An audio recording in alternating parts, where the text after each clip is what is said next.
Assalamualaikum dan salam sejahtera. Nama saya Siti Aliadana binti Mustafa Kamal. Saya dari 5 Gapis. Hari ini saya ingin menyampaikan berita tentang kepentingan menjaga kebersihan dengan tahap umum mereka.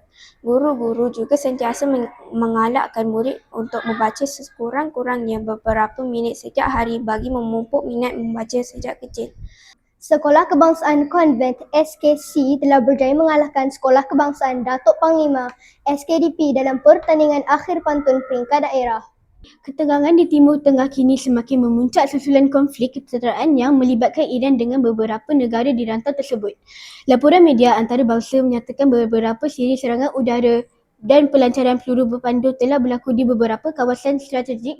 Mengikut laporan RTM pada Januari 2026, kes jenayah termasuk buli dan gangguan seksual dilaporkan meningkat dengan rekod mencecah 90 kes yang melibatkan pelajar sekolah. Waspada stranger danger di alam maya.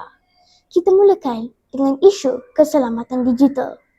Seiring dengan peningkatan penggunaan media sosial dalam kalangan murid sekolah rendah, ancaman cyber kini menjadi realiti yang membimbangkan. Assalamualaikum dan selamat sejahtera. Saya Adria Maisara akan melaporkan berita hari ini. Bukit Mertajam 6 Mac. Polis menahan 5 remaja lelaki yang dipercayai terlibat dalam kegiatan sanksi jalanan dalam satu operasi yang dijalankan awal pagi tadi. Beberapa imej dan rakaman yang dibuat naik di media sosial menunjukkan api marak dan asap tebal di kawasan lapangan terbang antarabangsa Mahrabat di Tehran.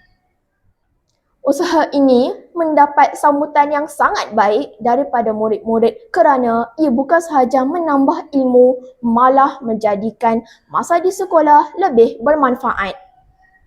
Ramai murid dilihat semakin rajin meminjam buku di perpustakaan sekolah dan berkongsi cerita yang dibaca bersama rakan-rakan mereka.